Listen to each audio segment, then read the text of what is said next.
Hey guys, Christian Singh here back again for another informative video. This is the update video for the all-wheel drive Husqvarna LC221A lawnmower here. Here's the top of the engine right here for you guys. LC221A Briggs & Stratton 625 EX engine on here. This is for the all-wheel drive that has dual transmissions in this machine right here. I had to spend about an hour and a half just taking all the debris off the deck underneath here, and we got it all back together over here for that. And I'll give you a shot of what the actual pulley system should look like underneath here. This is a 2016 machine. Here's the engine emissions tag right here for. Let's try to zoom in here for you guys.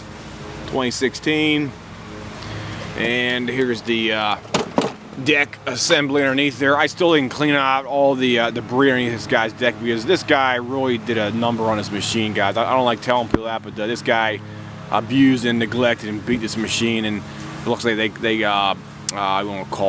only cut wet grass and they never once cleaned the deck underneath here.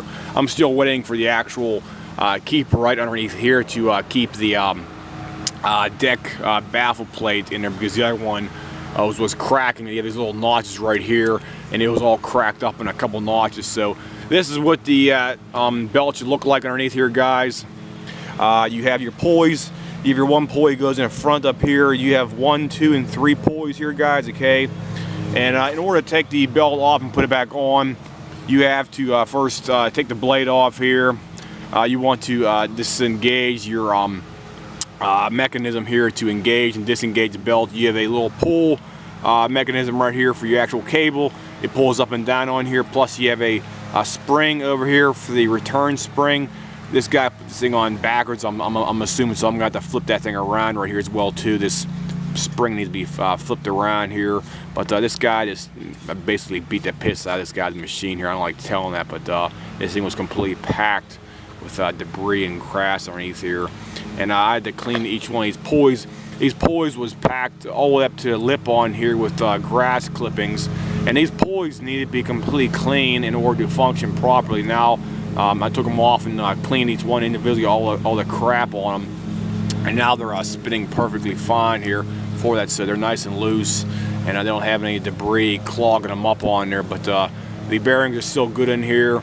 They feel pretty good on here for the bearing surfaces, and the air pulley for the actual crank right here as well is also good here too. So everything is good here. So this is how the belt is routed under your all-wheel drive lawnmower here.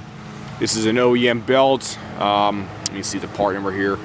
4617 on here is a one part number. I can't remember what the other part belt is, but I already ran here for a couple of minutes. Everything runs fine. So the front pulley up here, this is we want to call front pulley on the front transmission right here, guys. It's auto tension, which means it has a bolt right here. You probably can't see it, but it's definitely here. This bolt holds the transmission in a fixed position. This guy had a lot of debris up underneath there, and the last time I made the video, I didn't make it completely clear that the transmission was in a fixed position right here, and he had a lot of debris caked up underneath here, and it was like stuck in a semi-stuck position right here. So we got it all cleaned out, and the transmission, the front transmission does not move, guys. So if you're pushing on a front transmission and it's does not moving, that's normal. It does not move. There is a bolt right here that holds the transmission to the deck right here, so it's in a fixed position, guys. And here's the top of the deck assembly right here for that as well too. You only have one keeper right here to keep the belt in position. Other than that, that's all it has on it. It's kind of a call piss poor situation here. You only have one metal keeper that's directly onto the transmission. You just slip it over that belt. And let me flip it back up again here. So your transmission in the back right here, guys, you have 2 bolts that hold the keeper on in position right here.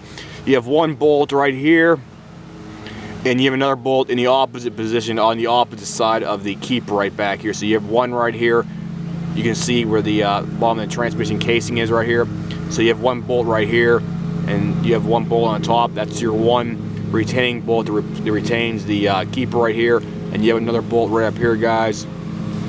There's the other bolt. Well, you have another bolt on the opposite side that keeps the transmission guide in place, or actually the belt guide, sorry about that. But that's what it is right there for you. And whenever you reassemble this thing, you have to put your cable, pulley, wire here through the middle of the belts here, guys. So you always have to make sure the cable is in a middle position right here for that. That doesn't go on the outside of the belt or the outside of the other one on here. It has to go straight down through the middle, and you have to have your retaining spring right here flipped around. This guy put this thing on backwards right here. It's actually sticking on the outside of the actual deck. That's incorrect. So I have to flip that around as well too.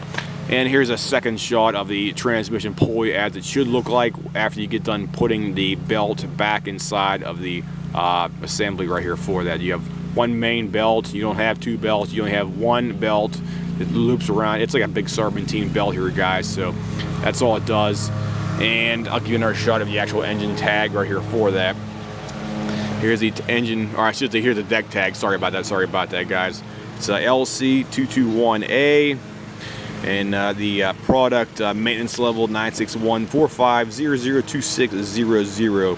Serial number starting in 04 right there, and it has a 21-inch cutting path on here as well too. So that's all your personal information about the actual deck and manufacturer of the machine, plus also another shot of the Briggs & Stratton emissions and corporation stuff like that as well too, 2016. And that's everything I can give you right there. I'll go ahead and fire this thing up here for you guys so you can see it running here. Okay, bear with me here for a couple seconds. I gotta put the camera down here, guys.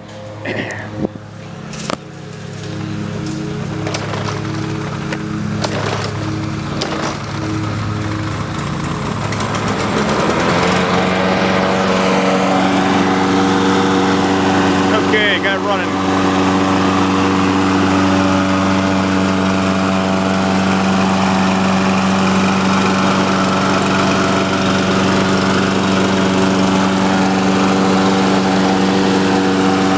Engage the drive. I'll go ahead and pull this down here while I'm trying to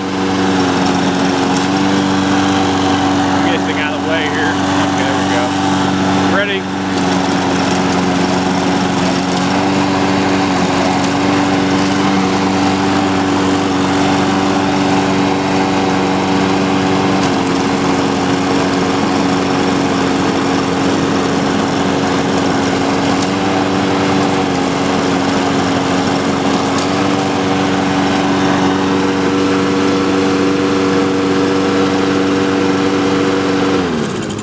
So the repair is a success.